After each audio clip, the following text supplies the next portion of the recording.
Bonjour à tous, j'espère que vous allez bien. Aujourd'hui, avec Hélène, qui est sage-femme à Paris, nous allons aborder deux thèmes, le diastasis et l'inhibition abdominale. Dans une première partie, nous allons mettre en avant des exercices de renforcement de la ceinture abdominale, mais aussi de stimulation de la ceinture abdominale. Puis, dans une deuxième partie, une partie théorique.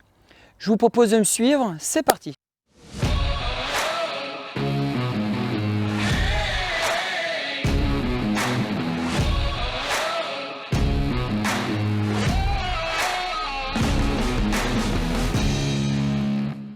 Alors, je vais vous montrer plusieurs exercices pour apprendre à contrôler ses abdominaux.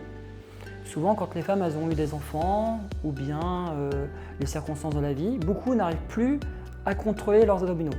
Donc pour ça, j'ai mis en place tout un protocole avec Electron, avec plusieurs étapes progressives pour aider les femmes à remobiliser les abdos. Alors très important, les personnes qui ont un diastasis, avant de faire ce genre de travail, il est essentiel d'aller voir un médecin généraliste pour faire un contrôle et pour voir s'il n'y a pas de hernie. Parce que s'il y a une hernie et qu'on fait un travail avec électrode, le risque c'est d'étrangler la hernie qui pourrait être présente au niveau du ventre. Donc petit contrôle et après par contre si tout est ok, on peut faire le travail de renforcement musculaire avec les électrodes. Alors, la première étape, je pose les électrodes sur mon élève. Donc là, vous avez vu, j'ai mis 4 électrodes. Et à partir de là, la première étape, on laisse faire la contraction volontaire des électrodes. Donc la personne n'a rien à faire, elle subit les contractions électriques.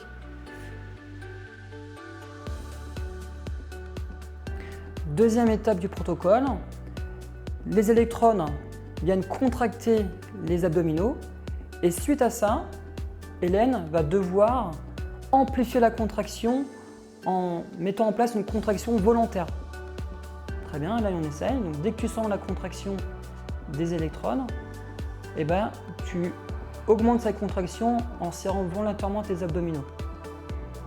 Et tu maintiens le temps de la contraction. Et quand ça se relâche, eh ben, on relâche.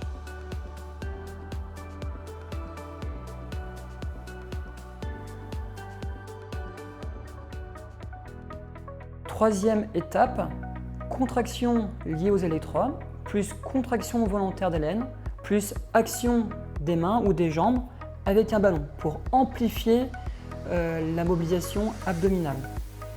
Hélène, donc les abdos contractent, elle contracte volontairement et après seulement elle pousse avec ses mains. Et elle maintient le temps de la contraction et elle relâche lorsqu'il n'y a plus d'effet des électrodes. On pousse, on serre, on serre, on serre, on serre. Voilà, très bien. Et on recommence.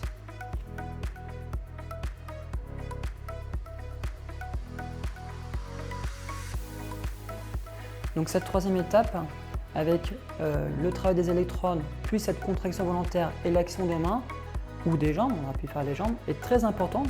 Parce que dans la vie de tous les jours, quand on fait une action du haut du corps, du bas du corps, il faut être capable de coordonner l'action des abdominaux avec les mains ou avec les jambes. Beaucoup n'arrivent pas à faire ces différentes actions. Donc il y a un relâchement abdominal qui se met en place.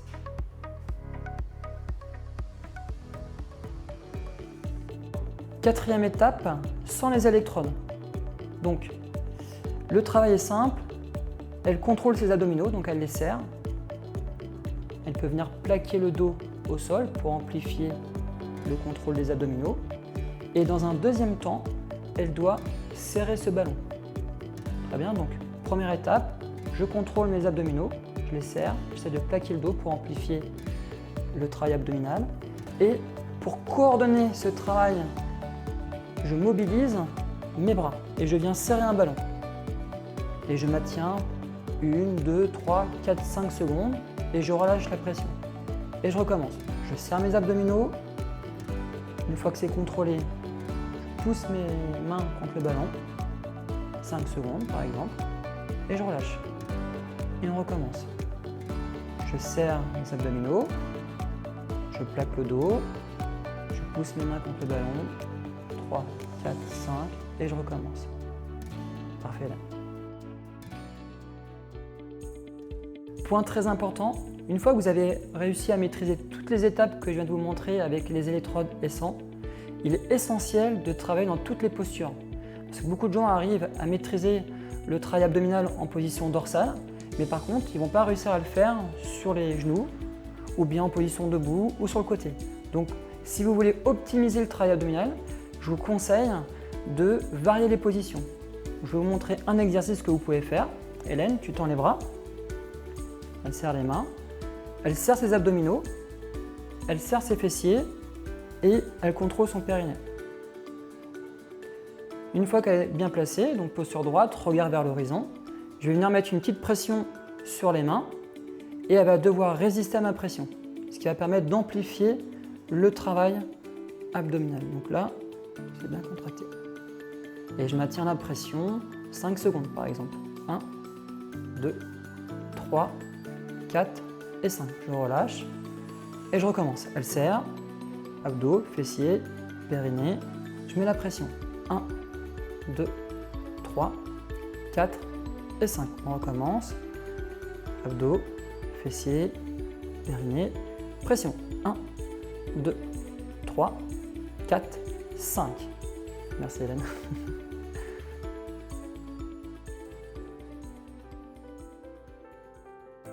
Je vais me présenter, je suis Hélène Losfeld, sage-femme libérale à Paris depuis un certain nombre d'années maintenant. Et j'ai l'expérience de rééducation du périnée, j'ai l'expérience à travers la rééducation en autonie, de travailler avec les abdominaux. Et voilà. Je vais parler de l'anatomie de la ceinture abdominale. Il faut savoir qu'on a 3 ceintures.